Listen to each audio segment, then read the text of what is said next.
Hello, Ben here with Service Six Sigma. Are joining our live stream early to watch our pre-reels that we have on our live stream, and then we will start our show at 9 p.m. Eastern Standard Time. Thank you. He's a dentist. So as a service business, one thing that we can do to increase our revenue and increase the value of our customers is increase the amount of times that we service them. So window cleaning is really good at this. Carpet cleaning is usually pretty good at this. Pressure washing, depending on where you're at, could be challenging. But think about, I wrote dentist there, right? So think about it when you go to the dentist or you go to get your hair cut. When you're leaving that service as you're paying or before you pay, before you walk out of there, what are they doing? They're booking your next appointment. John Carmazon teaches valuable insights into selling service bundles to customers. To watch the whole episode, visit www.service6sigma.com. Back in June of 01, someone left me unconscious on the side of the road in a hit-and-run motor wreck. I lost my career in IT. I lost my savings. I lost a photographic memory. I was messed up. Fast forward a little ways to July of 2002. I have an eviction notice from our apartment. I have turned my BMW into the bank. I'm waiting on Italy to make parts for my Ducati. I am 2 weeks out of a full shoulder surgery. I'm in an isolation brace, a neck brace, and a morphine pump surgically implanted in my shoulder. I call up one of my buddies and I say, "Hey, will you come over and shake my couch out for me?" He laughs. He comes over. He shakes my couch out. I grab all of the change off the floor and ask him to run me to a dollar store. I buy a bottle of awesome window cleaner, the cheap stuff, and a roll of paper towels. I also buy an empty squirt bottle so I can water down the LA Awesome window cleaner. The next day, I shove my sling just full of paper towels and I hook the bottle of window cleaner on my belt hoop, and I start walking down the road, going business to business, just simply stating, "Hello, my name's Brian. I'm poor, I'm hungry. I'd really like to eat tonight. May I clean your windows?" Learn what happened next in Brian Hoyt's amazing and inspiring life story at service6sigma.com.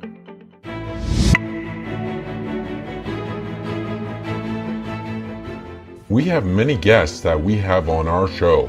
Be part of a growing community of guest speakers and share your professional insight in the mobile service industry.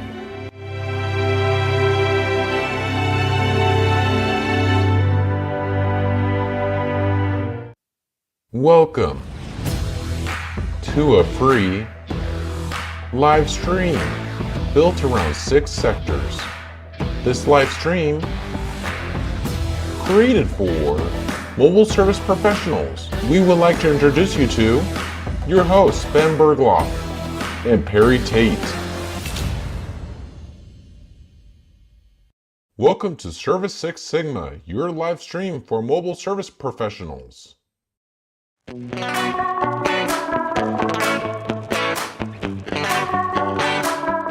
want to thank you for joining our show today. Please stand by as our show is about to start. Thank you.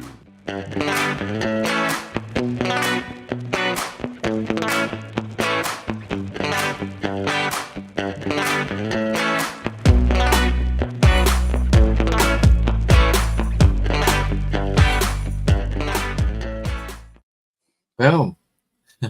Boom. Here we are. Yeah. Welcome to, what is it? Tuesday, is it for you? It is Tuesday.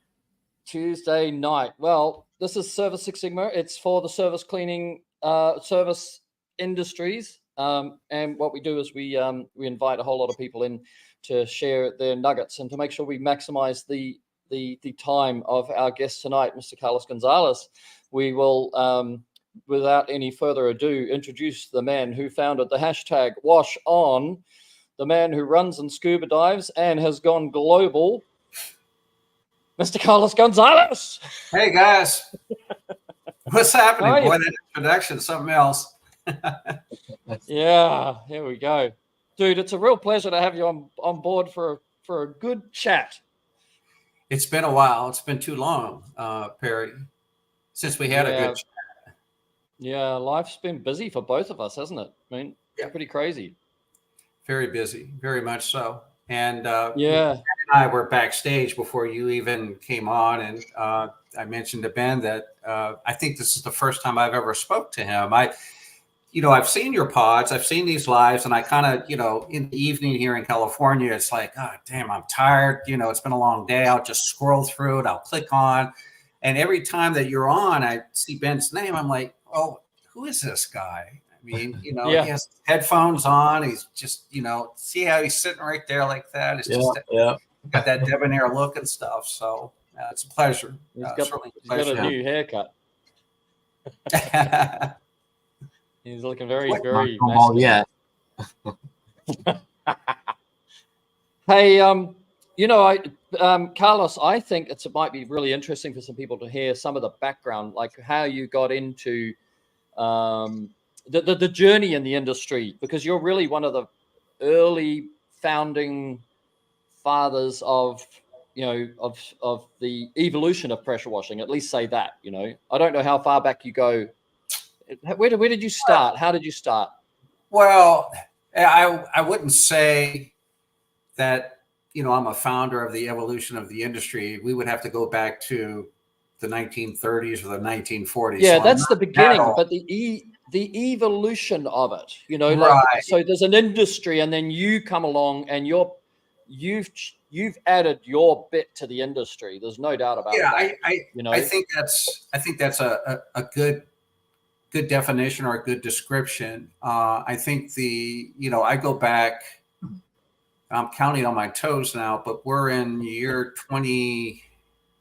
27 or 28, I think, of when I first started in this industry. And my introduction into the pressure washing industry is kind of similar to a lot of contractors that enter into the industry. It's a Home Depot special, not a clue of how to power wash. I had borrowed some ladders from my neighbors. He was a painter, and my marketing, if you want to even call it that, was made up of homemade flyers with clip art, the Commodore computer. I mean, It was very barbaric, very, very basic stuff. And what year are we talking, Carlos? Because you said 27, but I think you meant 87.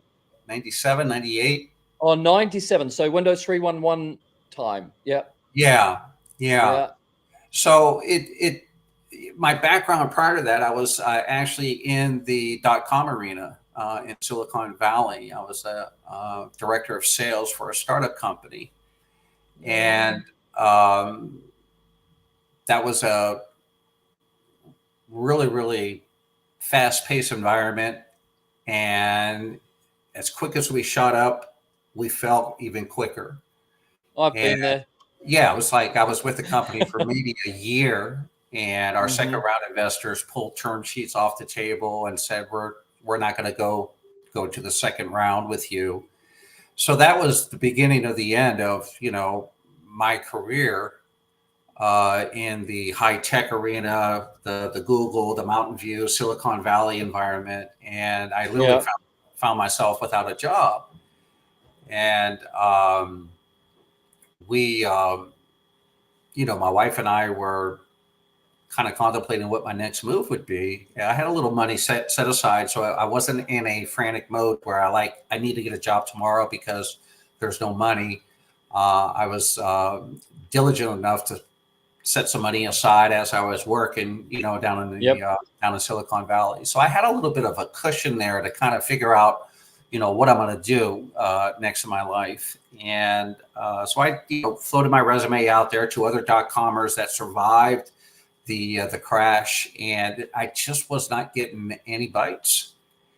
And lo and behold, my neighbor, who was a painter, was painting his house, and he was pressure washing it one day with a cold water unit. And I was just fascinated by it. I just stood out on my front porch, just watching him kind of go around and blast, certain things and whatnot. And to the extent that I asked him, hey, can I try this? Can you let me kind of clean, part of the house for you? And he's like, sure. So that was really the start of my journey in the pressure washing industry.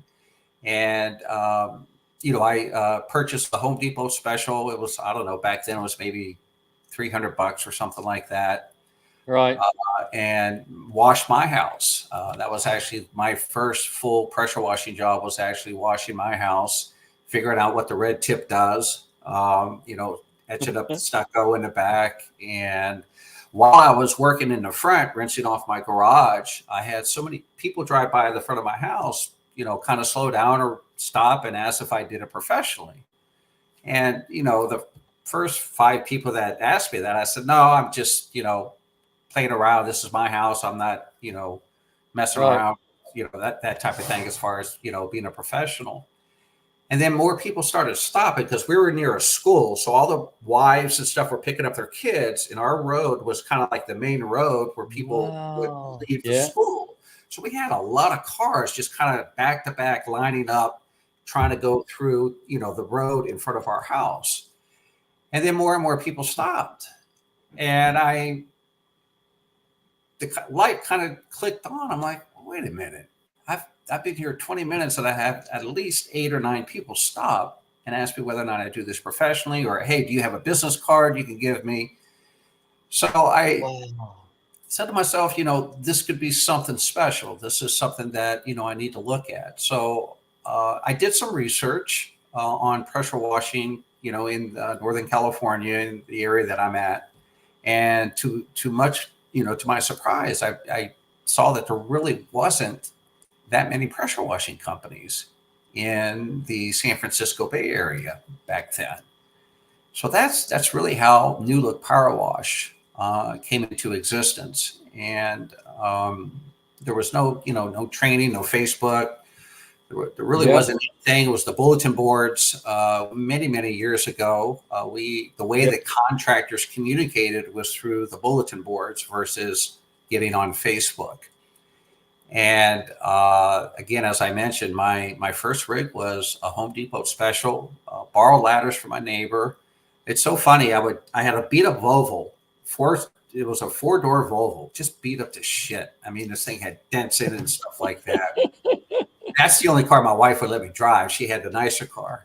So I would actually, I would lift up that cold water unit with kind of my hip, put it in the trunk, binder twine it trunk down a little bit, and throw the ladders up on the roof. I would have like a sheet or a comforter, I guess you should call it, a nice thick comforter where it wouldn't scratch the roof of the car.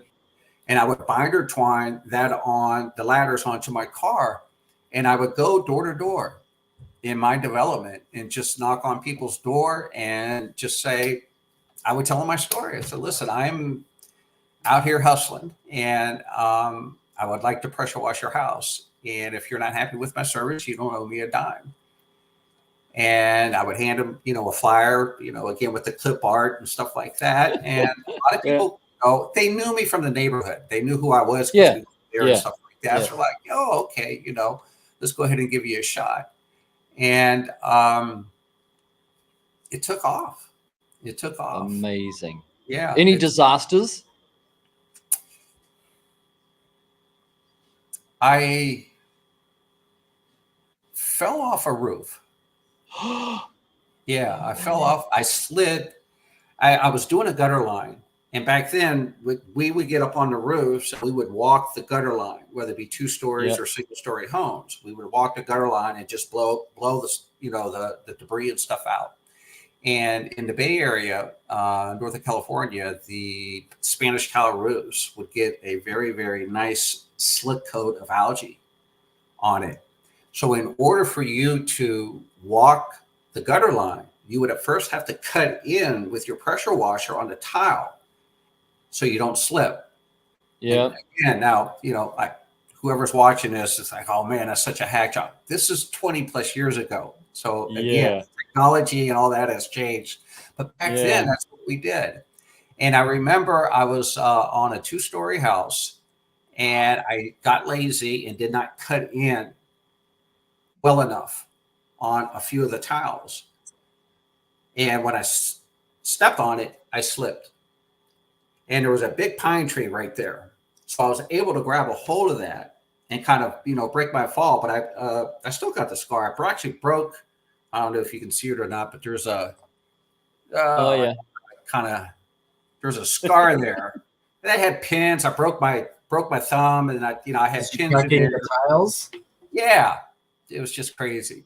But that was really the only personal thing that, as far as injury or anything like that happened to me.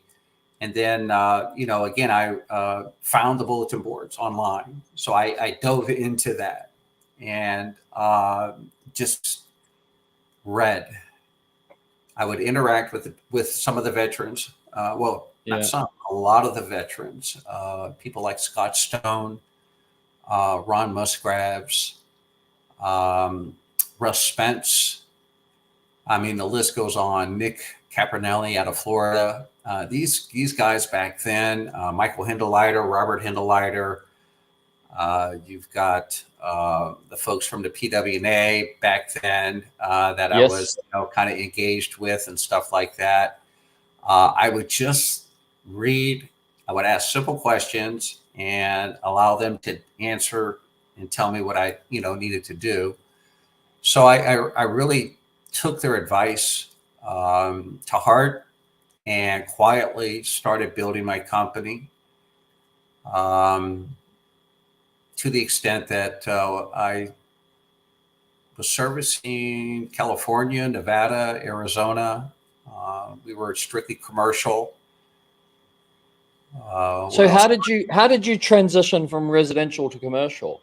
It was about 5 years in. I did residential washing 5 years in, and by that time we had a website, New Look Power Wash, and Right. when I wasn't doing residential, I was busy writing blogs, doing my own keywords, doing my own, trying to get that ranking that we're all looking for, the holy grail of SEO back then, because Google was, that was the gold mine back then. Early days, There wasn't, the social media platforms like Facebook or Instagram or LinkedIn or TikTok. Your SEO was grounded at your website. Yeah. And that's where you got your rankings. So I started personally, just diving into my blogs, every keyword, everything that I could think of in regards to Northern California, anything that needed pressure washing, I was writing a blog about it. So we started moving up. We landed on page 1, and then we captured the first ranking and a lot of the keywords. And then lo and behold, the commercial clients started calling us. And more so specifically the gas station, niche market type of clients, fast food restaurant, drive-throughs, different things like that. So after year 5, I just totally turned my back on the residential market and dove directly into the commercial world, and it was nonstop for never stopped. Yeah. 21 years. I think 20 or 21 years. I sold my company back in 2019. So do the math. It was definitely 20 years. 15 of those 20 was just strictly commercial with an emphasis on gas stations and niche markets. What percentage in that 20 years, what percentage of the time that you worked was at night compared to day? Oh, it was my days, or my washing time would start around 5 in the evening and then finish up 4:30 the following morning.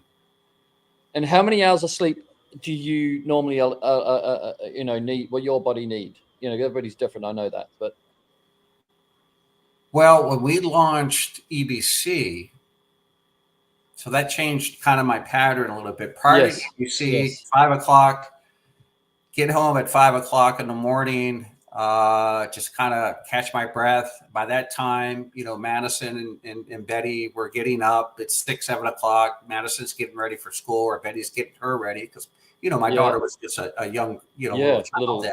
little chipper. So yeah. it was, stay up, hug you, I love you, sweetie, have a great day. Kindergarten or first grade or second grade or third grade or whatever that was. And then, kiss my wife and just tell her, hey, I'm going to bed, So I would usually crash around 8 o'clock and then get up Wow. 1 o'clock in the afternoon. It's lunchtime. Then I'm doing invoicing, just catching up on today's, what the schedule looks like for tonight, where I'm going to be at. And I did that for many, many years. Many years, right? Yeah, a lot of years. And then when we launched EBC, which was 12 years ago, my sleep time literally kind of went out the window. I would still do the night washing and then get home around that same time, 5 o'clock in the morning, 5:30.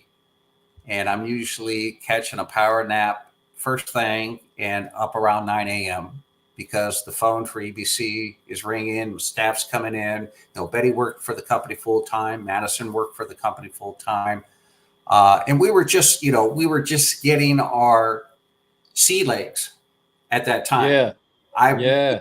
I threw myself in the manufacturing side of the industry, and there was a learning curve there. The manufacturing side, as you know, is so it's so different than the pressure washing side. Yeah. And when I was on the pressure washing side and we were moving in a direction of launching EBC, I thought, wow, this is going to be great. I'm not going to be pressure washing anymore. I'm not going to be involved in the politics of the industry anymore. I don't need to. I'm going to be on an island where I don't have to take sides, or I don't have to really provide any commentary. Yeah, right. And within the first 3 months of launching EBC, I found myself in a political shit show. Just completely on the manufacturing side. Yeah. And I said to myself, it's not supposed to be like this. I didn't want it to be like that. Yeah. But that's the nature of our industry. Yeah. So it doesn't matter if you're on the pressure washing side. It doesn't matter if you're in the distribution where you are selling for manufacturers or the manufacturer. You're actually a manufacturer. Each entity has its own dynamics. Yeah. And everybody takes sides for some weird reason. Yeah. For some weird reason. It is. And it's a remarkable journey because I moved from the pressure washing side, into the manufacturing, and I interact daily with my distributors, and I, bend their ear because the hats that they wear are different than the manufacturer's hat. Yeah. And it's different than the pressure washing side of the industry. Yeah. So now you have 3 different personalities in the industry all gathering on Facebook in the different groups. And we're all pushing and pulling, and we're trying to find our spot where either we don't want to rock the boat, or in some cases, some do go in there purposely to rock the boat. Yeah. And it creates a really, really unusual time spent on the internet when you're trying to interact with your colleagues. Yes. And it creates a personality that sometimes you kind of just have to sit back and just watch it unfold. Yeah. Not say anything, because if you say something, it may be taken the wrong way. And now you're the bad guy. Yeah. Where you're trying to come in and say, wait a minute, time out. Hey, can you go to that side of the room? How about you go to that side of the room, and let's all take a deep breath and just enjoy, take in what we're doing here for the industry. And when you try that, then there's that they want to punch the wreck. No, there's that third person behind you that you never saw because he was hiding in the dark, and he comes out and grabs you by your neck and starts, internet slapping you. Yeah. And this goes on daily in our industry. Yes. As a manufacturer, Perry, I sometimes, I digress, I guess, a little bit from some of the hot topics that appear on the different social media platforms, specifically Facebook and our pressure washing groups. Yeah. And there's, I don't know how many, there's probably 3,000 of them now on Facebook, I think. Yeah. You take your pick, you can dive into one of them and say the wrong thing or post the wrong thing. And it's, it's an unfortunate journey. And, so that's the experience. And I'm not saying that it's bad or anything, it's just how it is. So when I jumped, and it got, because at the beginning it was kind of fun, because it was you want an animated conversation in Facebook. If you go back then, right now, it's definitely changed. But if you go back then, you wanted engagement, so and you love, we all love loyalty. We love people that are loyal to us, and in order to love people that are loyal to you, you must love that some people are loyal to other people. So what's good for the goose is good for the gander. So, but then I think about 6 or 7 years ago, the vitriol, the hate, the mafia style sort of just started to it was like a tsunami over groups, where the more negative you are, the more hostile you are, the more offensive you are, the more insulting you are. Like you got a following, not the person who's just sitting there saying, "Hey, I just make chemicals," or "I just make brushes." Like, what the hell are you talking about? well, I think it goes, it's beyond our industry. I think human nature, we're drawn to a good story. We're drawn to what's the gossip. And the drama. The drama, and not the gossip, the drama. So when you wake up in the day, for contractors that start their day and they kind of peek at Facebook and they see some rough feathers that are ruffled, and that contractor goes about his or her business throughout the day, washing homes or doing commercial property, this and that. And when they get back home, that ruffled feather post that was at 6 a.m. is now turned into 300 plus comments. And it's spilled over into another group because someone didn't like this. Somebody said, "Did you see what happened over there?" Yeah, exactly. And it's this gauntlet of catching up on this, where we find ourselves drawn to. We all love a good, like you said, a good drama, a good, who's doing who today. Yeah. And that's one of the things that I teach in my training classes, the gas station and niche market classes, is that sometimes we spend too much time, nose to screen, following that negativity. 100%. Not sometimes. Any time that you follow it is too much time. It's unfortunate, and we're all guilty of it. We definitely have. We're all quick to grab this mouse and scroll through and hit recent comments, because I've already read the 300 other comments. It's and it becomes a cycle. And what I try to do with our training classes is that I try to put that speed bump in front of the students and say, wait a minute, what are we really here for? Get out of it. Yeah. The internet is a great place to visit, but it's a terrible place to live.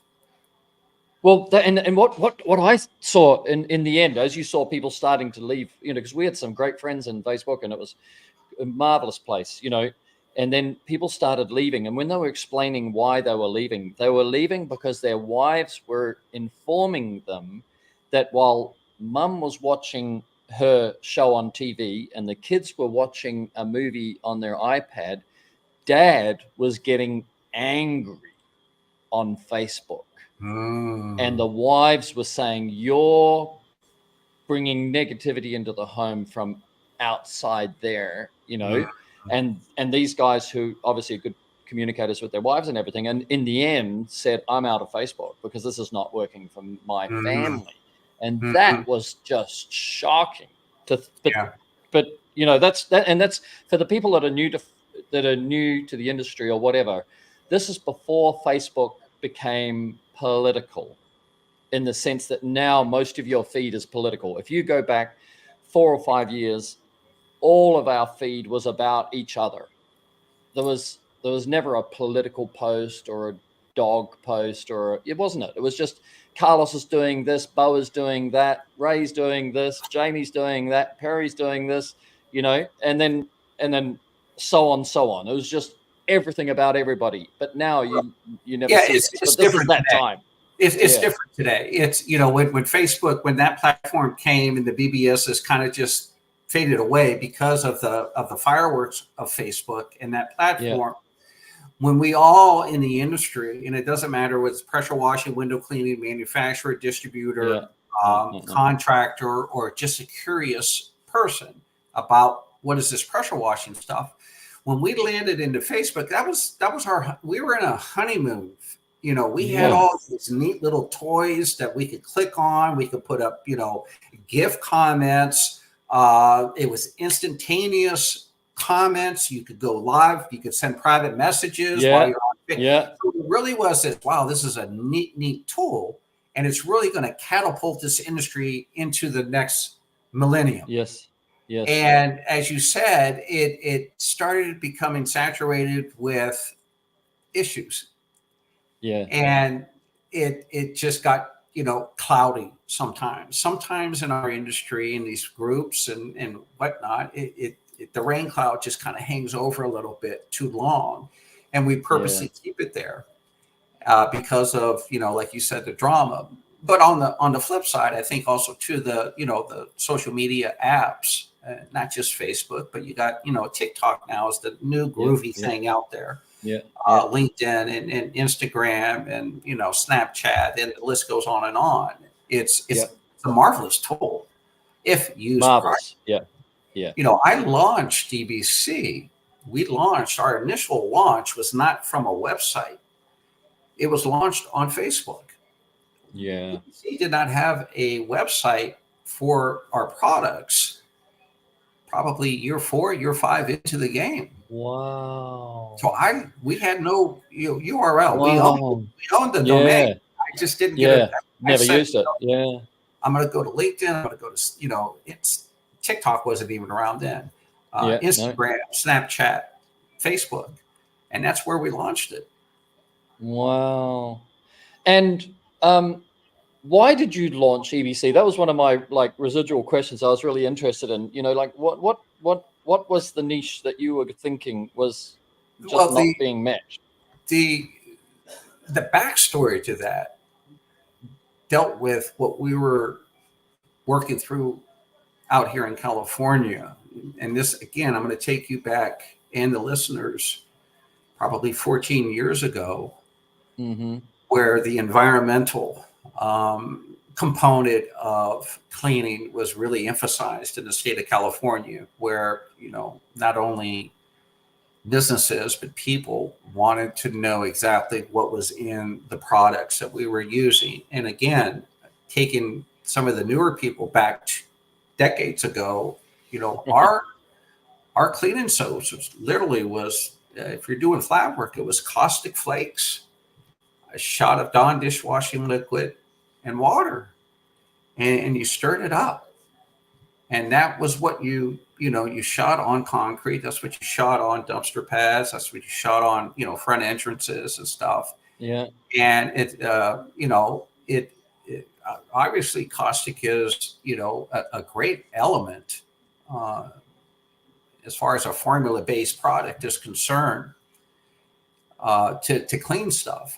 But back then in California, we were actually getting pressed pretty hard by our clients that, you know, they wanted something safer.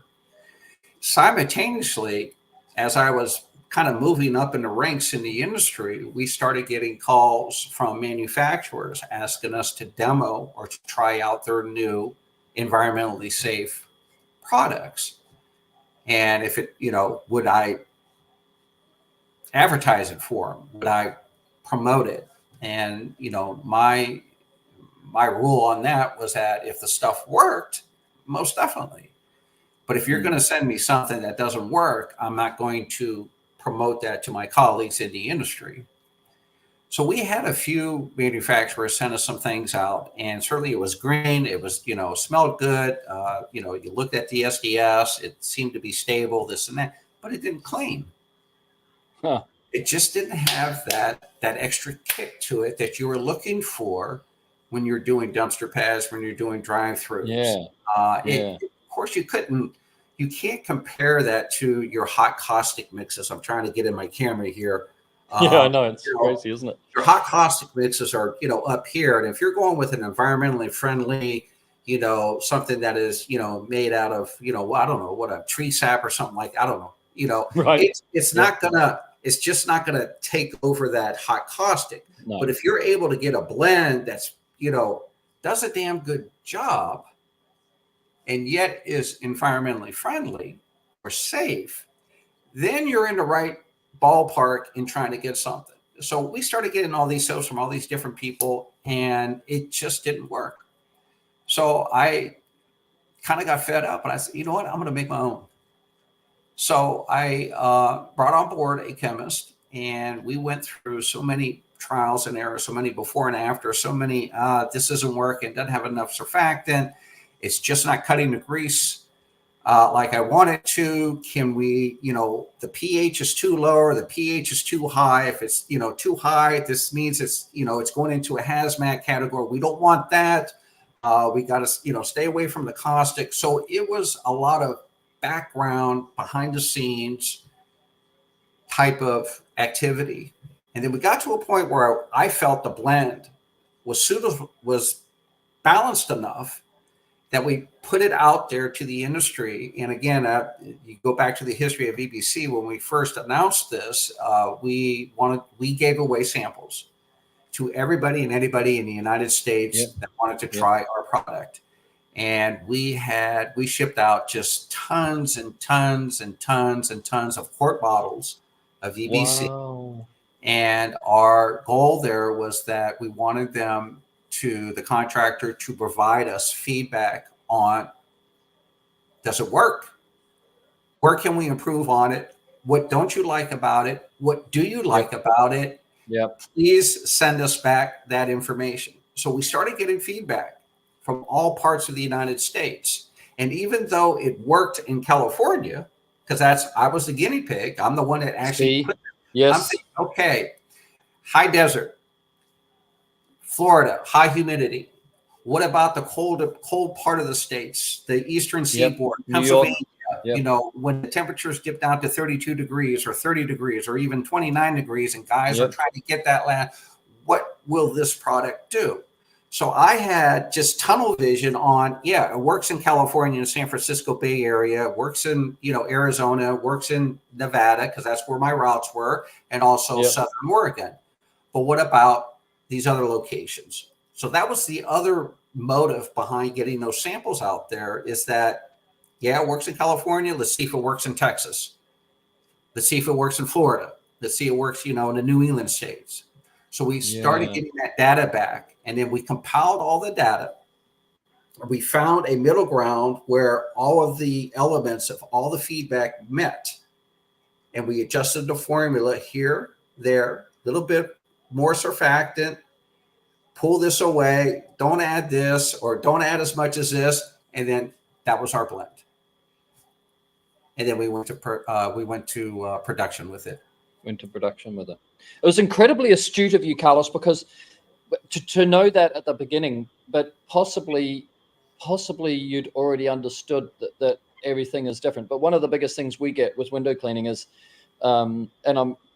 it's endemic, because one guy, in even if I said Perth, Australia, like my buddy Peter and Byron are down there, what works for Peter and Byron in Perth doesn't necessarily work for Eric he's close to the South Pole, he's in the bottom of New Zealand, right? Then you come to the States, then you go to Europe, then you go to Southeast Asia, and and each person on Facebook is, and I'm not going to go back to Facebook, but each person is completely authoritative and correct in their own experience, right? But incorrect for the other guy on Facebook from another part of the world or another part of America who's listening to this guy, respecting his authority, his position, his experience, his veteranness, you know, and then not having the same experience as him. So we found that out over time through trial and error. We have the same issue about the way they use our products. One guy's delicate and accurate and fast, and another guy's a Neanderthal and brutal and slow, and you know, maybe a worker or whatever, and it doesn't even care. You know, he just wants his money. You know, like I mean, we that's another dynamic of juxtaposed, you know, users of products. You know, like that. But you'd have the same. One guy's mixing correctly, the other guy's going, "This'll do," and I did what you said, but he guessed it. You know, like you know what I mean. So for you, I think it's fascinating that, you know, you understood that before you even launched your product, you know? Yeah. Well, that, you know, that was the basis of, you know, we just didn't, I don't know, it may sound a little funny coming out of my lips like this, but I just didn't want to launch a product and having it just be hoping that it's, you know, you throw shit against a wall and you hope that it sticks. Right. The other thing too that I feel very, very fortunate about and grateful is right at that time when we were launching, we really had a lot of support from the contractor community behind EBC for the mere fact of my relationship in the industry. Right. You know, I just didn't appear on the screen one day and say, "Hey, you know, this is that. Carlos. Yeah. I'm So at from this time, you're already in PWNA. Who are you? A long I had, time. you know, 10 years of experience or whatever behind me, networking, and I established, I guess what you say, a solid foundation and relationship with my colleagues. So I think my colleagues in the industry, US wide, felt that, well, if Lowe's is putting something out, it's at least worth looking at. And so I'm so grateful because a lot of manufacturers or a lot of companies that try to start something like this don't have that opportunity that I had. Yes, so they don't know who to send it to. And the other thing, which I think is, you know, even in my attempts to send out free product, you're not guaranteed that you're going to get a reply. You're not guaranteed that you're going to get the feedback. You know, you think I'll send out 100 samples and I'll get 100 feedbacks. You don't get 100 feedbacks. Yeah. So, but of course, that relationship that you had meant that they would give you the feedback because that they actually wanted to give you the feedback. You know, you send them the stuff and they'll give it a go and they will tell you because they care. Yeah. Hey, there's Daryl Mirza. Now that's a guy that I have the utmost respect for. Daryl is just been around for so many years in this industry and has seen so many changes. And the thing I got to get Daryl on. He's not visible on, you know, he's not on Facebook, you know, all the time. He is certainly behind the scenes advocating for the industry, for the contractor. I actually was on a conference call or a Zoom call with him and a few other members of the industry. They're trying to tackle this deal with the state of California with the emissions. And it's the passion there is just you could cut it with a knife. Sometimes you get into these Zoom calls, you know, committed people compelled to try to sway, you know, a government entity of going down the road of changing the entire landscape of our industry. And the thing I like about Daryl is that, you know, he doesn't blink twice when he's, you know, faced with a challenge. He'll hit it head on, and, you know, he'll draw his people in and say, hey, you know, we're going to do this. So, you know, I've known Daryl for many years. Great guy, real great guy. Wonderful, wonderful, wonderful, wonderful. Yeah. So where did we get to? So you got the feedback, right? And then you went into production. We kind of balanced out the blend. We balanced out the formula a little bit. We had some people said, hey, it's just too foamy, too much surfactant. I wanted a lot of surfactant, or a heavy load, as I call it, a heavy load surfactant into the blend, because when you're out washing, again, I come in from a flat work standpoint. And Yes, this is yes. another thing too, is that There getting you it go. out there. You I'm designed doing it for flat work, and cross-section somebody puts it on vertical. Yeah, house washes, inside of garages. How does it work? How are the fumes if you're doing, an inside kitchen? I never do yeah, inside kitchens. Again, it's like, again, nothing against the window cleaners. Is I don't have patience for the squeegee. I yeah, just, that's not my thing. I like to yeah, get dirty. I like to pop gum. yeah, It's just not my thing. But the yeah, window cleaning industry, and again, this kind of segue into EBC Glide. When I launched EBC Glide 8 years ago, I thought, wow, how easy can this, how difficult can this be? All they do is just take the squeegee thing and they soap up a window and they got a rubber blade and they just pull down. yeah. And that's not the case at No, all. no. The window cleaning It's industry. And I had my first taste of that when I went up to Manny's facility in Seattle, Windows 101, yeah, many years ago, where we had trad window cleaners. That's a term that I've used frequently yes, now. yes, Beta test EBC Glide. We actually were at Manny's facility. I was up there speaking at a conference, and yeah, we had some of these diehard Pacific Northwest trad window cleaners testing out EBC Glide, and they handed me my ass, literally, wow, in a good way. yes, In a Karen, very good way. There were some very good attributes about Glide, but the feedback from these veterans also gave me insight on this is only going to get you so far in the window yeah, cleaning industry.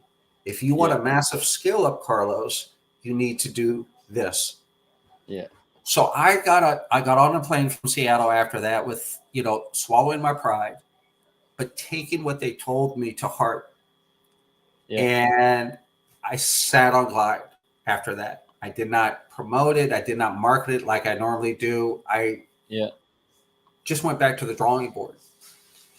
So 7, 8 years later, which was about 2, 3 years ago, we relaunched EBC Glide.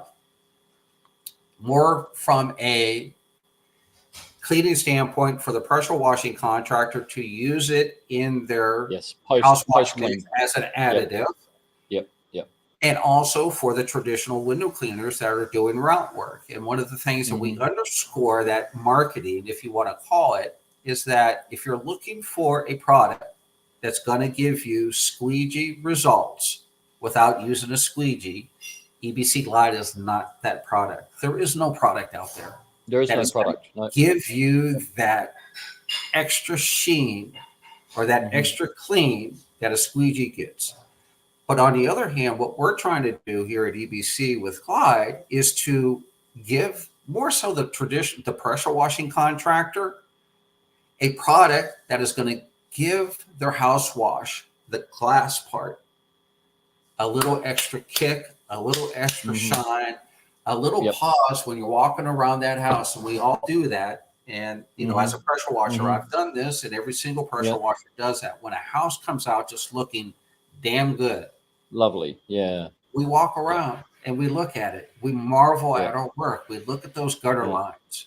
We look how clean that stucco, and we look at the glass. Yeah. So from an EBC Glide standpoint, when we relaunched, I said, I'm going to try to fill that gap. I'm going to try to give this product to these traditional pressure washing contractors to add to their house wash mix and be able to shoot this on a house, rinse it down, let it air dry, and just get a little bit more gleam out of that glass. And, so far, so good. I mean, it has its drawbacks. I'm not going to be coy about, some of the limitations of Glide. TDS levels is a big pain in the ass for me. Glide. There's some contractors that have hung with me through thick and thin with Glide and been on the phone back and forth. They just cannot get those windows clean. And we narrowed it down to that TDS level. And it's there's no product out there. There's no soap out there that's going to No, you can't take TDS out of water, and it's you it's cannot solids. take Solids. TDS out. I mean, this is the thing, Carlos. You know, because now you're dropping into my area. You know, there's dirt goes into suspension, but minerals are in solution. So you can do whatever you want to stuff that's in suspension, but you can't do anything about solution except to demineralize the water. And we are about to release a new filter system, Flow Gold, and its design is to be on board alongside a pressure washer. Actually, you know, I'm not going to wax lyrical on it, but you and I can talk afterwards. Because the idea is that you can actually filter the water and drop it into a tank, or you can so then you can take the TDS out of the water. I mean, you can do it with any RO system, to be fair, but this system is designed to be an onboard, used without a tank as a mobile unit, or used with a tank if somebody's like a pressure washer that's got a tank. So it's kind of designed for the pressure washer to demineralize the water, and it's 2 pumps, and you know it's got loads of goodies on it. You know. Really? So that's ultimately the secret, is to demineralize the water before it goes into the tank. Well, you know, and again, it goes back to my being a novice and not knowing anything about the window cleaning industry, and I'm learning stuff daily. You know, again, people see me on Facebook and they think, oh, you know, he's just screwing off. I'm actually digging into some of these window cleaning groups and reading and reading and reading. And, you know, there's been so many people in the industry on the window cleaning side that have been very helpful to us. And again, you know, whether it be my distributors, whether it be contractors, they all add a piece of the puzzle.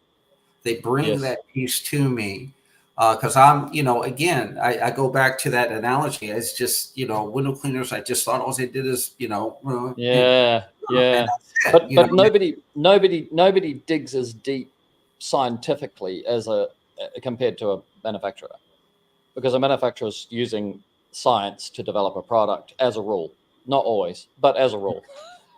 Some of them just want to make something out of plastic that kind of is, you know, close enough is good enough, or they want to design something that fails so that they can you have to buy a new one every 6 months. You know, that's not science. That's commerce. And again, I don't, you know, looking through my lens on the window cleaning side of the industry, like I said, I'm just scaling up. You know, I know we have a good product. We're not going to, you know, for those that are, you know, there is some drop, there is some backlash, a little bit of pullback, you know, in the industry on ABC Glide, and I get it, you know, and I understand, and you know, it's not my first rodeo. But we're going full speed ahead with this, and we have some really great ideas, some great plans for EBC Glide. And you know, like I said, you know, some of our, you know, distributors that carry the product, which are traditional, some of them are traditional pressure washing outlets, they're learning along the way. But also, again, you see in this industry more and more of your vertical pressure washing distributors that just sold cold water units, hot water units, surface cleaners, you know, and all the bells and whistles that go for a pressure washing company. We now see them bleeding into, you know, creating or making or fabricating, you know, water fed pool systems, purified, you know, the cartridges. I mean, this and that. So you're getting a lot of crossover in our industry that we didn't see 10 years ago, 15 years ago. You know, well, that's what Bo Giusetti was alluding to yesterday, is that in actual fact, you know, the industries that were, you know, roof washing, soft washing, were and are roof washing, soft washing, window cleaning, pressure washing, his vision is now that it'll all become, we're exterior service cleaners, right? And there'll be a rationalization when this recession, depression hits, you know, then there'll be a rationalization of the industry, and some of the guys that are just window cleaners will you know, struggle. Some of the guys who are just pressure washers will struggle, but some of the guys who are will incorporate and you know, I don't know, conglomerate. I don't know if that's the right word, but you know, just basically become a one-stop exterior services cleaning business rather than one or the other. You know, so the two guys in town could become one. You know, like that. No, you're absolutely right, and it's actually happening. It's playing out right now. It's you know, you have your pressure washing contractors that, you know, been around a while. They're kind of stuck in their business model, and this is this is all I'm going to do until I die. But our younger contractors, our younger business Mm. owners that, and again, post-COVID, maybe even pre-COVID, they're coming into our industry with, pressure washing as their main service, but they're Yes. doing epoxy coating. They also have, a dumpster rental program or dumpster rental company that, their younger brother operates, but they're the sole owner. Now they're getting into windows, not only being the applicator, but they're coming up with, ideas of fabrication. So we have a lot of talent in this industry too. We talk about the Facebook groups, we talk about the newbies coming in and driving down the value of our industry and not getting the proper training. I get that. And I totally 100% agree with that notion and that comment. I think it's been a mainstay since post-COVID. However, I always try to look on the brighter side of that equation as well, is that along with that, we got some really, really sharp young guys and women. Yeah. Yeah. You're mid-20 years. Well, Carlos, the outro, like this is where I was going to end, but I'm going to bring it in now, is because you're alluding to it completely. And I really want to reinforce this, that when you started, you were a home depot. And I know things were different, but the logic is this. When you started, you could afford a $300 system and you went door to door with a Volvo, right? A beaten up Volvo, and you started, and to another guy, to anybody in the industry now, if they saw a guy in an old Volvo with a Home Depot system and ladders strapped to his roof, they'd call him a $99 guy and whatever. But hidden among those guys are future Carlos Gonzales. Oh, I wouldn't even. I appreciate the kudos. I think there's future innovators. Yeah, they could be there. They just might be in a chapter of life where they've got there's a chapter in our industry right now unfolding that we, again, when we talk, we go right back to how we're attracted to drama. We're attracted to that post from that $99 guy, and we're ready to lynch him. We're ready to tie him to a pole and smack him. And 20 lashes on the back. How dare you post your advertisement here? You're just driving down the market. And on face value, that's true. That's true. However, in that crowd of people, we have some, like I said, we have some really, really smart young people in our industry, innovators. Not out of curiosity. We have some folks in our industry, some young adults that are driven. They are seeing this through. They are moving contracts. They are moving products. They are perfect example. Waterworks Supply up in Chicago, brand new distributor. These two guys were nothing but pressure washing contractors. They saw a void. They opened up their shop last year around the holidays, and they're just killing it. They're just killing it right now. They had no idea what they were getting into. They learned as they go. So again, as veterans, we kind of stand back and see all this stuff going out and playing out in our industry. And again, distributor, pressure washing contractor, manufacturer, we've got hundreds and hundreds and hundreds of each of these entities diving into these Facebook groups. It's going to get crowded. Someone's going to step on someone's toes. I get that. Yeah. We have to live with that. But in the shuffle of all the stuff going on, if you really look hard enough, you've got some people in there that mean business. And I'm really happy about that. I'm looking forward to seeing these younger people blossom. 100%. 100%. Because here's a similar situation.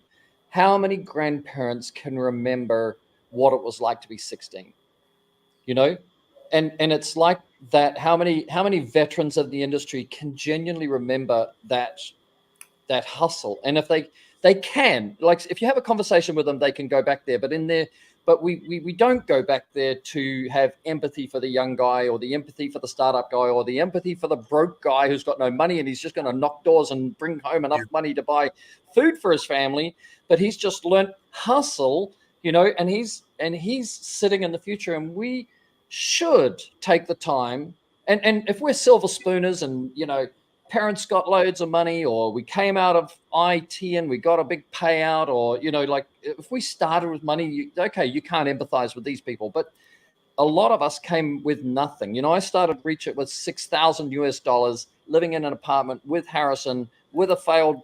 I went to China. I didn't go to China to make water fed. I went to China to sell solar thermal systems for 5-star hotels and hospitals, right? And I got screwed over. And I had I'd paid my own way for the year. I'd been a single dad for 8 years before that. I've invested all the money in my kids with private schools and dancing lessons and basketball coaches and blah, blah, blah, blah, you know, and I went back to Australia and I sold every single thing I owned and brought $6,000 back to Shanghai, lived in an apartment. I could only buy 10 poles at a time and I'd sell them one by one. Harrison assembled them, you know? And we so all I have, can, we all have stories like that, Perry. Sometimes we forget. We you know, we like to post on, we get on, again, I'm going to pick on Facebook because that's kind of the watering hole for our industry is that, you know, we only post things that we want people to know, to see. We don't talk about the dark moments. You know, I could go back to my first days of the pressure washing. Even though I had a little nest egg, that nest egg got eaten up really quick. And there was quick where, you know, I purposely, I just had to get the job because to put food on the table. I had a little girl, I had a little daughter, you know, she needed, you know, thanks. My wife, she was counting on me to provide. And so we have to do what we have to do. And, you know, when we look at today, like, you know, where I'm at today with EBC, you know, we're a global brand. We're, you know, in many, many countries. We just opened up South Korea about 2 weeks ago. Congratulations. Nice. Thank you. We opened up Ireland right before the holidays. That was an exciting time for us behind the scenes, working with the folks over there, getting our blending plant up and running, and the cooperation and communication between the distributor and them was just really a nice experience. But, you know, people hear about, wow, you know, Los, you get to go to Fiji, you do this, you do that. Brother, there's been so many dark days in between, in so many valleys, even today, that, you know, we all go through. So it doesn't matter what your profit and loss has on it, whether it's be 7 figures, 8 figures, or 4 figures. It's not about the money. It'll come. It's not about the money. It's the journey that you embark on and enjoying that experience. It's just precious. It really is, you know, and you can lose things along the way. It's life. Things. It is life. Is life, man. You know. It is what it is. You know. When you started EBC, again, you must have had a nest egg when you say, okay, I'm going to give away all this product and then I'm going to go into production, and nobody understands that, you know, mass production costs real money. Like when you're in physical products, it's worse because you got to pay for molds, and then you got to modify molds, and then you got to, you know, blah, blah, blah. And then you've got to go do a production run, which would be 1,000, 5,000, 10,000 pieces, you know, and then you've invested all that and then you sell it at the price. Well, you sell one, you've made 10,000, you sell one, you ain't got your money back, no matter what price that piece is. So how many do you have to sell to get your money back and all of that? When you started EBC, you know, what happened to the nest egg that you were prepared to invest in EBC? Did it also disappear? Well, I had some really good things going on simultaneously when EBC was on the pedestal or on the mantle, and we're trying to figure out, you know, when to launch this. I had a real successful pressure washing company. So my pressure washing, again, I was a sole soldier. I didn't have staff. I wasn't this huge, had 20 rigs out there. I was the guy. Right. I was the worker bee. I was the marketing guy. I was the manager. I was the receptionist. I'm the guy that paid the bills. I'm the guy that went to the bank. I'm the guy that fixed the rig as much as I could. If not, I would call Paul Cassander up at 10 o'clock at night. How come my rig's doing this? You know, this and that, or whoever.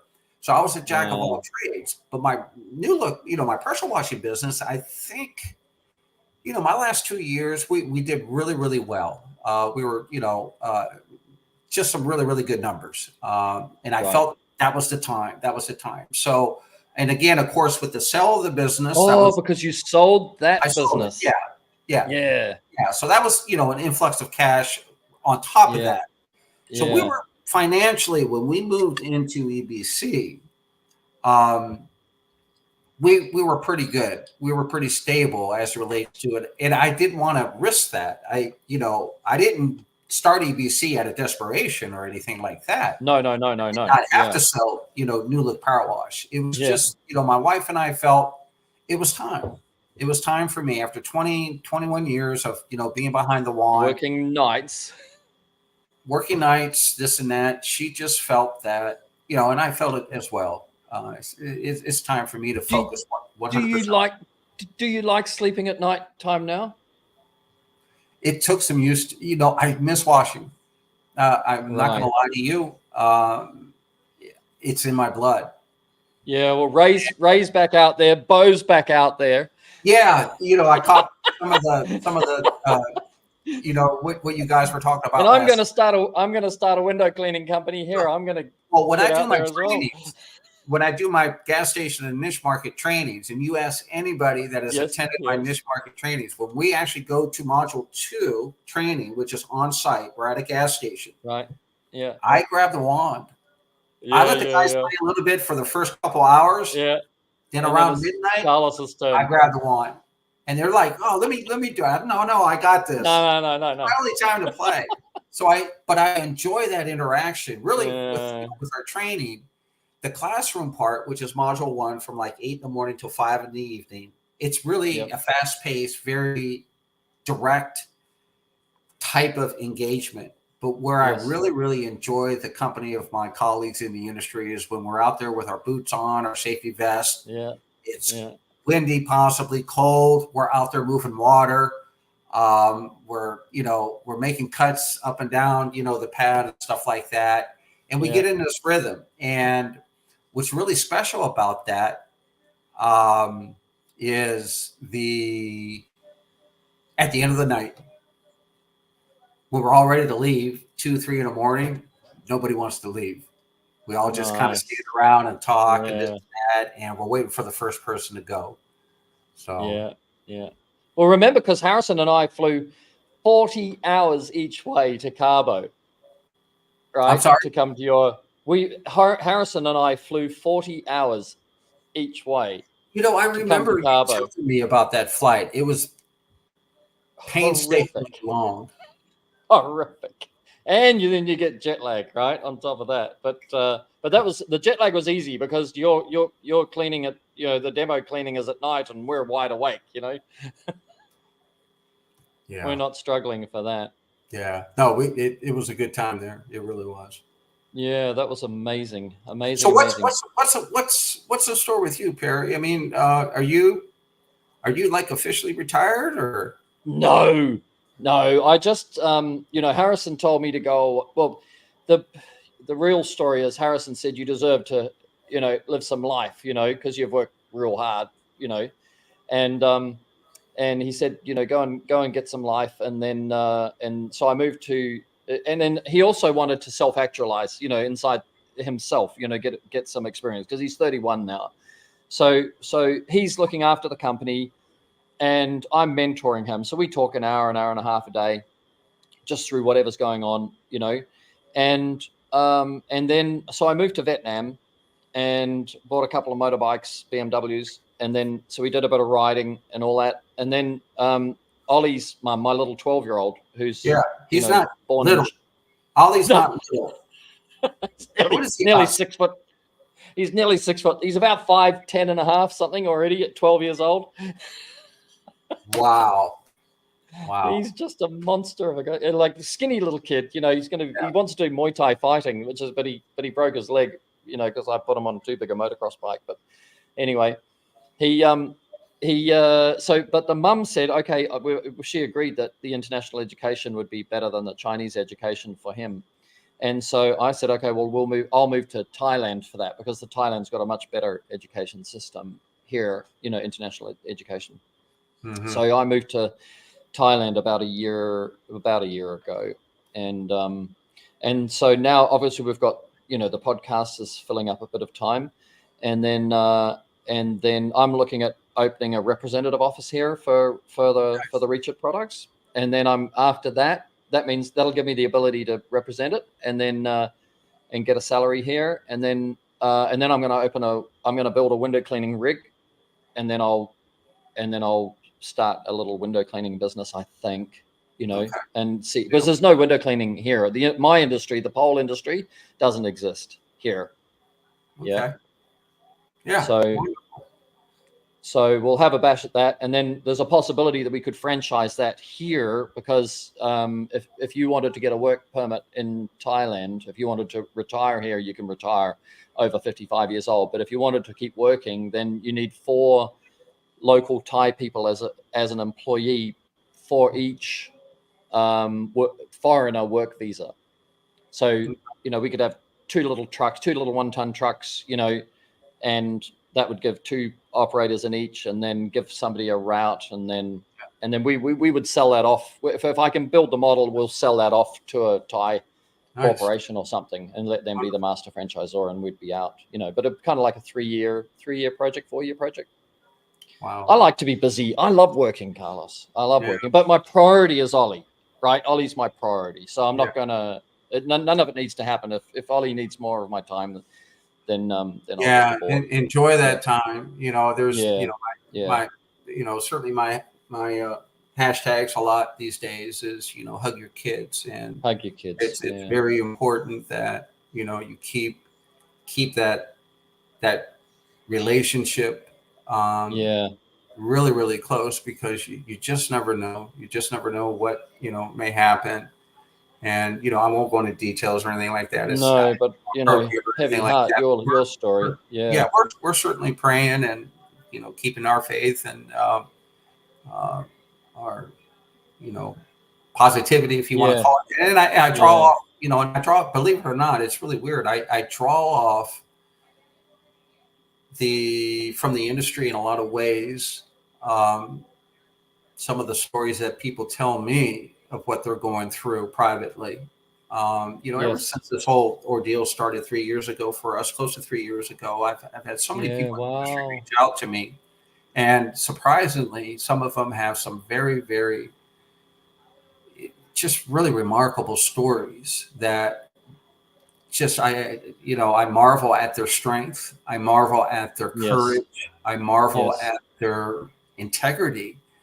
Of some of the things that some of these business owners in our industry, both in the window cleaning and pressure washing, have gone through personal tragedies that some people have quietly kept in, and they've reached out to me and talked to me about what they have gone through, and I just stand there in awe with, like, how are you even able to function with everything that's going on? So what I do is I try to tap into their strength and tap into the people that reach out to me and say it's going to be okay. And I live with this daily. My wife and I live with this daily, and we're going to be all right. Whatever the circumstances are, we have to be okay about this and move on. So I have a really, really good circle of people that they check on me. One of them is on here tonight, Tony Shelton. He's just been a dear friend out of Vegas. He's a good lad too. Tony's been actually an anchor for me in a lot of ways through this. So but hug Ollie again. Don't let him get married too soon. Don't let him start dating or anything like that. So well, I just put it up on Facebook the other day, because the proverb, a merry heart does good like a medicine, but a broken spirit dries the bones. I'm not a big religious person, but I've read the Bible several times, when I was younger. And a lot of these things stick with me and form me, and that one kind of, when I look at Ollie, I just look at how happy he is as a person, and I know that in China, he wasn't able to be that happy, as happy as he is now, by the nature of how much homework they have. They have crazy amount of homework, non-stop. Yes, Tony, I helped Tony out with a little bit of a favor. That was good. Tony's good people, man. Yeah. And then it struck me that this proverb applies more to our children than than possibly even ourselves. Like I've always used it as a medicine, like I've always said, I need to have a happy heart. I need to wake up happy. I need to live happy. I don't care what's going on in my life. I need to be happy because a merry heart does good like a medicine, right? That's, I don't take pills. I work on being happy.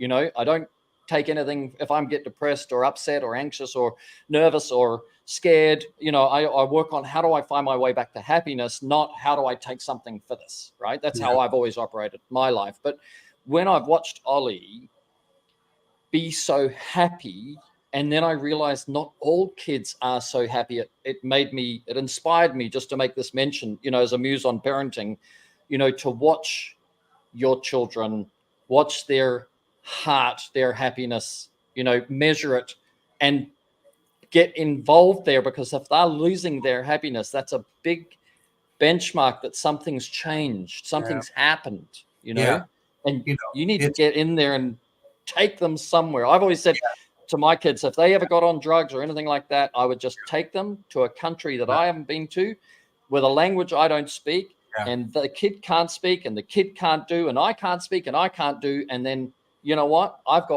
They have to rely on me. They've got no choice. They cannot isolate themselves from me, because I don't know what I'm doing, but I know a hell of a lot more what to do than what they do. Yeah. And we have to bond, Absolutely. And that's important because, again, one of the things as entrepreneurs, as business owners in our industry, especially when you're making a run at this and you're going full throttle, you're doing, you're in fifth gear, you're in that fast lane, trying to, trying to reach that next plateau, whatever that is. We get so busy being busy and we forget about what's important sometimes. And it's often the second priority versus the first priority. And we lose that sometimes. And one of the things, again, the other component of the training that I do is that balance. It's finding that balance in your operation tempo where you're not so zodied out on your business. You're not so zodied out about those contracts that you have to reflect and ask yourself, why am I in this in the first place? Well, I think 90% of the contractors were tired of working for someone else, that they didn't have the time. And now look what you're doing. You're running from pillar to post Monday through Saturday, and you only carved out part of Sunday for the family. Yes, typical. I did that. It takes a special individual to balance all that. And run a company. Especially if you're an entrepreneur, type A personality, D on the disc profile, go, cut to the chase. Don't give me any of that emotional bullshit, I call it the elevator version. Just give me the elevator version of what's going on. I don't need the details. Just tell me what's happening here. Where do we want to go with this? The infrastructure of the systems, well, we'll work on it as we go. Yeah. I know. I don't know if it's Zig Ziglar or whatever, but he said, if I basically, you could say it like this: love is not spelled MONEY. Love is spelled TIME. And that is so hard to get your head around, so hard to get your head around as an entrepreneur, that you have to spend time and you have to be in the moment with people, and you have to be, it's crazy, but I'm lucky because I'm a second-time dad. Like I've got a family of 3. My oldest is 37, my youngest is 31 from that family, and now I have a 12-year-old. So I get this chance to be more intentional as a father, because it's not my first rodeo, right? It's like everything like business, isn't it? You bring out a new product, you know what you're trying to achieve with your new product. It's not your first product, right? And the same happens when you're raising a kid, it's my experience through this has actually caused me to tap the brakes on the business side a little bit. Yes. And again, they say hindsight's 20/20. I look back and say, shit, why didn't I catch anything, or why didn't I catch this? I didn't see any signs. My wife, we didn't see any signs. What could have happened to her?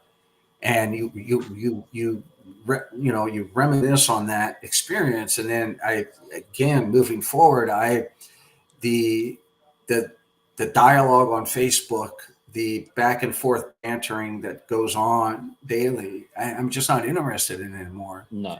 I'm not interested in diving in the middle of that discussion and trying to facilitate something. My days aren't spent on Facebook trying to, get that sale. I post up, I make my move on Facebook, I back out, and, I have other things in my life that I'm dealing. Just like I told you guys earlier this evening, is that, the internet is a great place to visit, but it's a terrible place to live. Yeah. Very terrible place to live. So anyways, we're running out of time, I think, aren't we? No, just a little bit more, because we've got to talk about going global. Okay. Because the benefits of going global is you get to scuba dive anywhere in the world, right? Yeah. Thailand. Let's go to Thailand. Thailand it is. Bo Giusetti's gonna give us the people, and I'm gonna find you a gas station, and we're gonna do a gas station, and I might even do a little bit of window cleaning teaching, and but I'll put up some money for it, and then we'll look at sometime. We'll get the season right, so you and I can dive in the Similin Islands. No, I would enjoy it. In all seriousness, Perry, that's something that I think would attract, people in our industry as an experience type thing. Just like Cabo, when we did the cleaning industry summit, there was a lot of question marks out there whether or not, God, you're taking this out of the country, you're going to Mexico and this and that.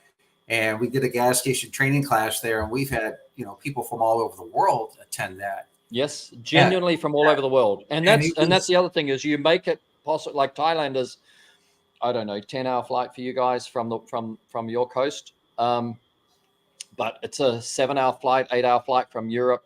It's a 4-hour flight from Australia, 6-hour flight from New Zealand. It's nicely central. It is. It is.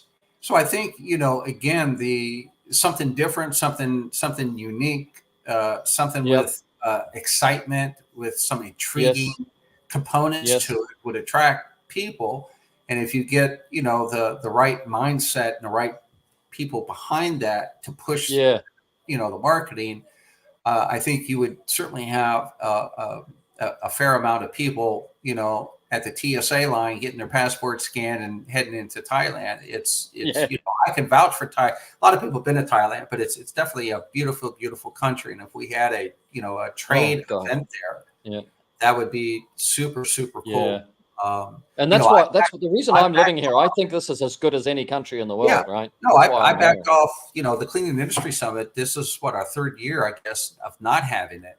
And there's many reasons why, but the main reason really has been is that the resort that we've had it at the Rio, they've increased the prices big time.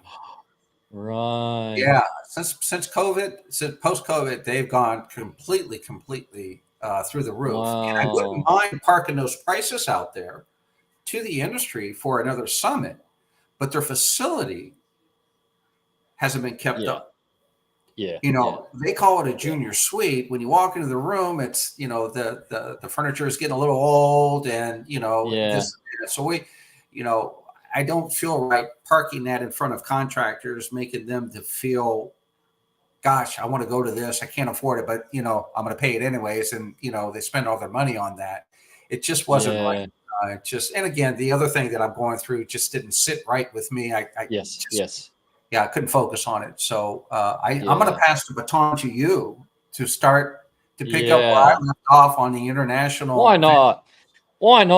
Like, we've got power. While we've got power, we should do it, and I'm probably the only person who can pull it off, because you need somebody on the ground, right? Yeah. Somebody needs to be able to be there and get it cracking. So that's good.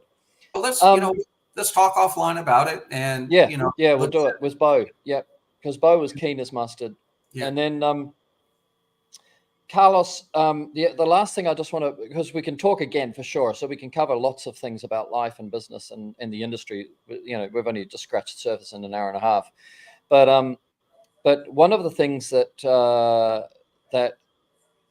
is fascinating about EBC is the fact that you've been able to, if I go back to your inaugural thinking, that you realized that the market was different. You know, the experience of cleaners is different in different areas, and then you've been able to work with that. So I suppose my question is, like, you've now gone into 15 different countries, and how different is EBC? Is there a different formula for EBC, for example, in the UK compared to the US? Everything's working globally, yeah? Yeah, the only thing I know that with our Australia blend, there was one component of the raw materials that was not available. But not available because it was illegal, or no, not that it was illegal. It's just that particular that particular raw material was not readily available in that that country. There was a step brother material, if you want to call it that, that was available. It was basically the same thing. It was just a slight a slight differentiate as far as the makeup of the compound itself. Right. But as far as our blends are concerned, you know, we blend EBC in Australia, we blend EBC in the UK, we blend EBC in Ireland, obviously here in the United States, and then we have Switzerland as well, as far as a blending facility is concerned. Yeah. All the actual formula originates from the U.S. The blending facilities have direct communication with me. My distributors aren't involved with the blending facilities. Right. They don't have anything, any communication. Got it. So you set up your blending facility. Yeah, this is all. I'm the one that takes the lead on finding the blending facilities and this and that. The only entity that comes even close to having a relationship with my blending facility would be Nick Hopkins. Of course. In Australia. And the mere fact that Nick has been with me for as soon as we started the international adventure, Nick was I think one of the first I've got to get countries Nick on too. He was one of the first countries to kind of come approach us and talk a little bit about us. And you know, the thing about Nick and what he has there in Australia has been, he's like family to us. He has earned my respect. He's earned my trust. I think he trusts me. We don't, when he has an idea, he'll run it by me. But I very seldom put any speed bumps in front of him or any of my distributors that want to do something with my product. If it makes sense, let's try it. If it fails, then hey, at least we tried. But we're going to kick ourselves in the ass if we don't try and regret it. So we take chances on certain things. There's other things that we know it's just a matter of time for this to really, really blow up. You know, in front of us, we're just patiently doing what we need to do. And the neat thing about our business model is that, you know, we don't put any sales goals, any sales numbers in front of our distributors. Yeah, we're the same. We're the same. We say if our product doesn't, why would we give you a minimum order if it didn't sell, right? If it sells like crazy, you're going to buy shitloads, and if it doesn't sell, you're not going to buy much. Quota that I put out there, on a carrot stick with our customers, with our distributors, and we want to have fun. And I think that's what kept us together all these years, the 12 years that I've been in this with our distributors. I don't lose distributors too much. That there have been a few that just didn't work out. Yeah. But for the most part, we communicate. Not to say that we agree with each other, but we respect each other's opinion and position. And who am I to try to tell Nick Hopkins in Australia what he needs to do with my product? I don't even live there. He knows exactly that country. He knows the chess moves to make. And that country, by the way, is as big geographically as big as the United States of America. That's how big that country is. When we launched EBC, I did a 10-day, I call it a walkabout, I guess, with Nick and Paul and Tim. We drove for 10 days from city to city in Australia through the backcountry. And it was probably the most intimate experience that I had, just hanging out with guys and seeing the, the kangaroos in the fields and stopping at Sydney, staying right next to the Sydney Opera House just down the street for 2 nights. Yep. You can't buy. By the way, I lived right beside the Sydney Opera House and the Harbour Bridge. I lived there for 3 years in the building right there. Yeah. Those were the days, my friend. We thought. Oh yeah, it was just my thing was getting up early in the morning and running around the harbour. Yes, through the Botanic Garden. Yeah. Oh, see, I used to do that every morning too. That was my thing. Yeah. What a wonderful part. It's a beautiful. But, it was so fun, and not just the cities; it's the little towns that we stopped in and meeting contractors along the way. Nick had this all planned out. Where little towns. We would meet, 5 or 6 pressure washing companies, and it was just really a touching experience. So when you have that type of relationship with your inner circle, with your people that work with you, you sleep well at night.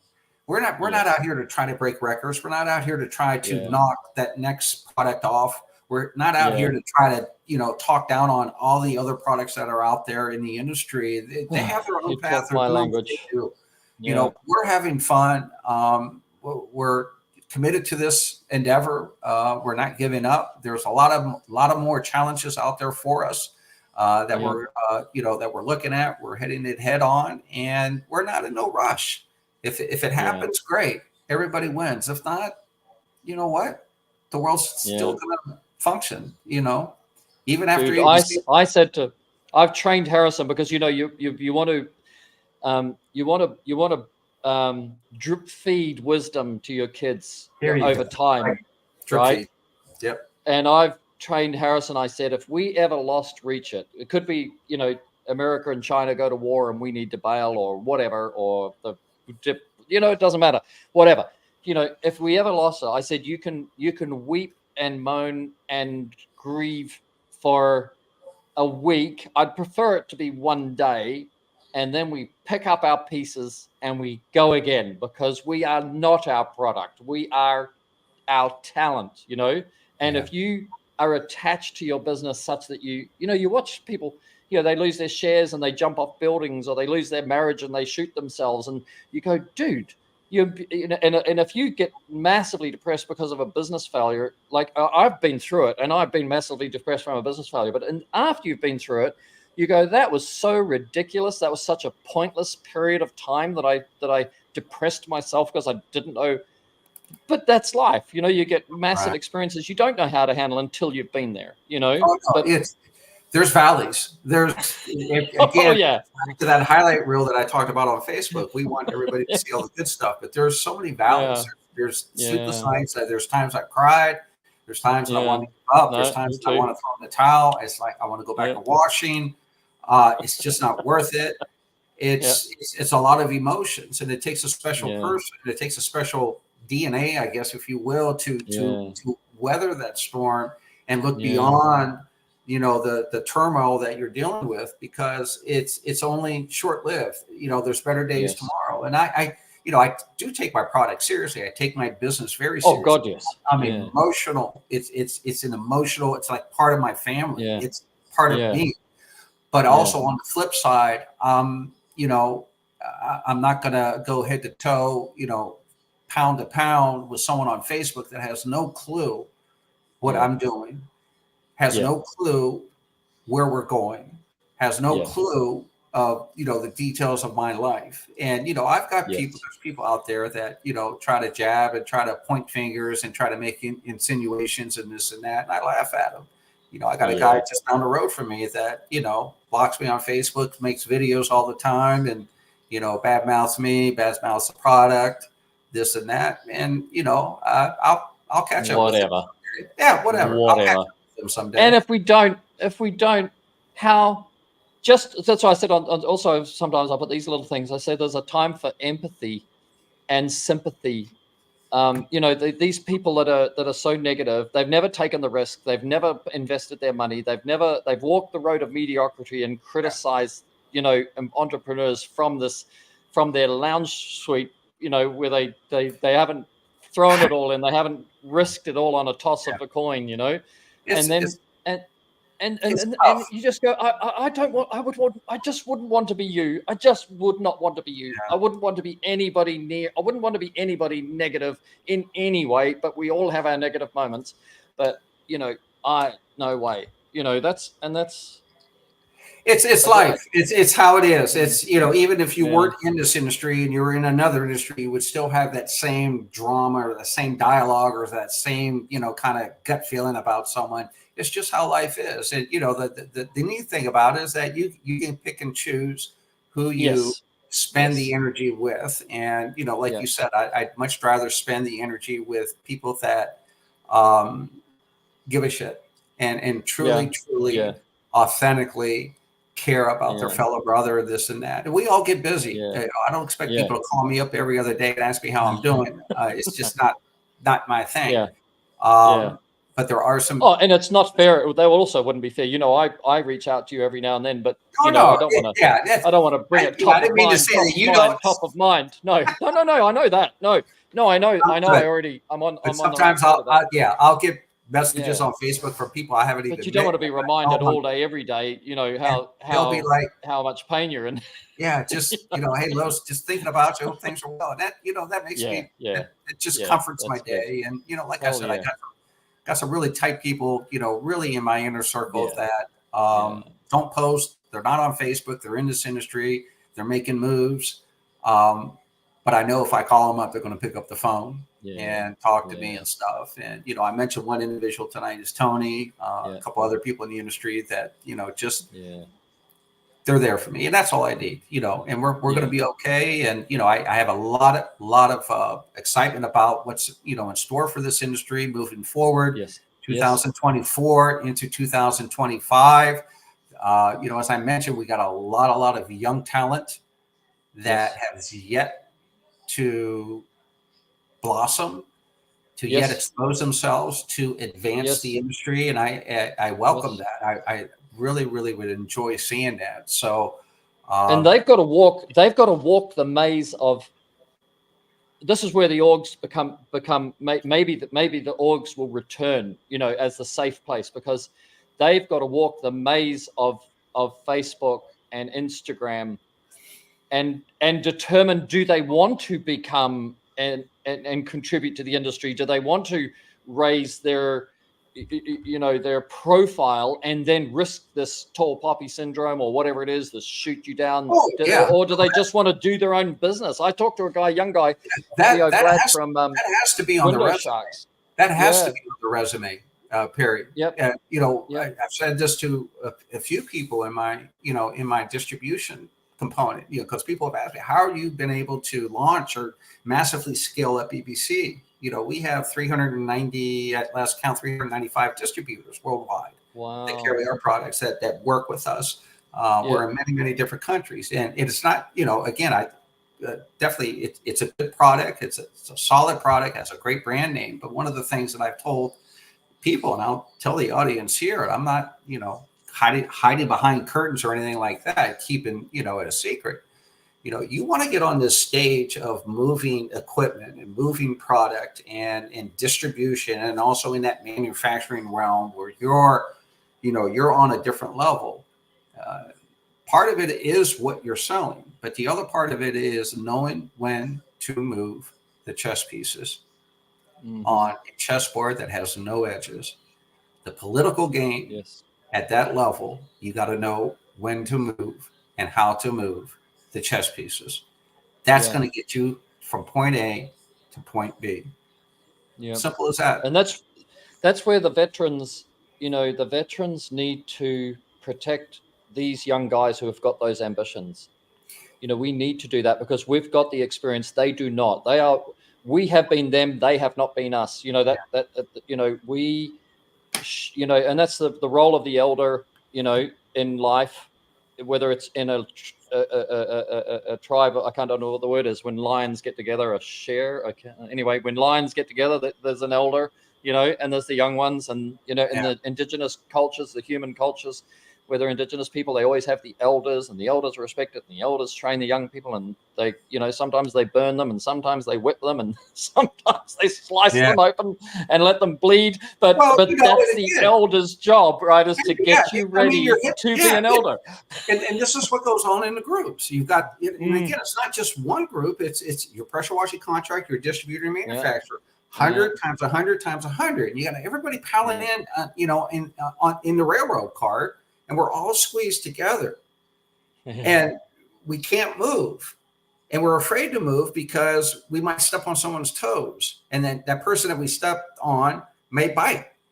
So it's these younger guys with, I got great ideas. Who do I talk to? And when they post on Facebook, they get shunned.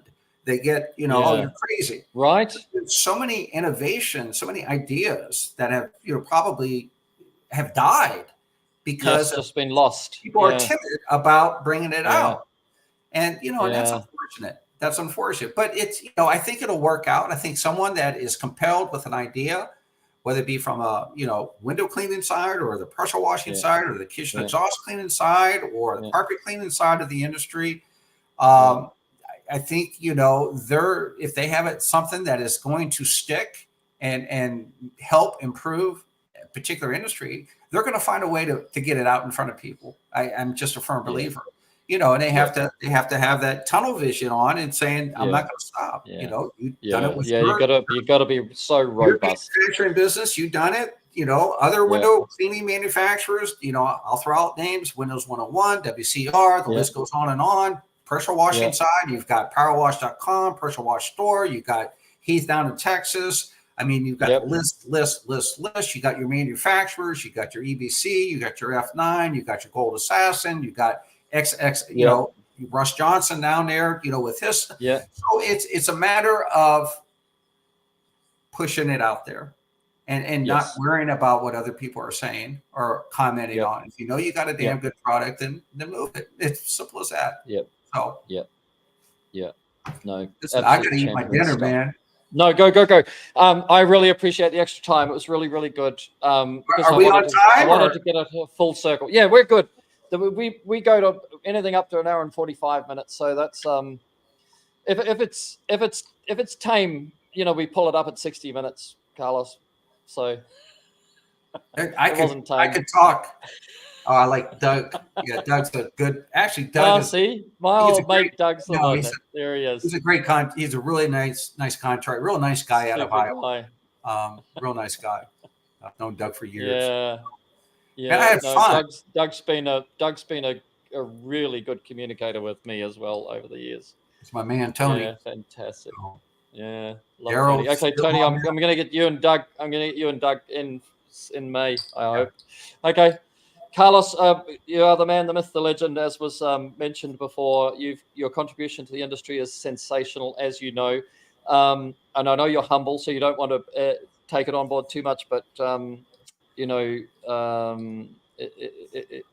it must be said, because those who have changed the industry and added to the industry should be recognized. And it's more blessed to give than to receive. So it's nicer for me to say it to you than for you to hear it from me. I get that, but I love you and I love what you've done and I love who you are. And please pass my warmth and my warmth and love to Betty and my. I will. She actually. Yeah. I told her who I was going to be talking with tonight, and she wanted to make sure that I said hello to you from her before we queued off. She does miss. She's retired. My wife is retired now. She does work for the company anymore. So she's doing her own thing and making sure that I do the honeydews and stuff like that around the house and whatnot. But she certainly has fond memories of everybody, especially at the Cabo event and the different conferences. That's definitely the Cabo event. Yeah. So I enjoyed it. Thanks, guys. I appreciate you having me on. We can't wait for round two all night. Yes. What's that? We can't wait for round two. Yeah, whatever. If you need someone to fill a slot or whatever like that, we could talk on a different subject. We talk about marketing. God, we've got a million subjects. Yeah. So, easy. anyways, listen, All right, buddy. give our love to your boys and stuff like that as well. Okay. Yeah, I'll pass it on. Yeah. All right, guys. Wonderful. Be good. Have a good night. Okay. Bye-bye. Eat well, Carlos. Thank you for Yeah, watching or listening to another Service Six Sigma podcast. If you enjoyed the content, please like and share with other mobile service contractors. We live stream daily, Monday to Friday at 9 p.m. Eastern Time. All previous podcasts are available for viewing at service6sigma.com. And for listening on your favorite podcast channel, just search Service Six Sigma. See you next time, and you have an epic day.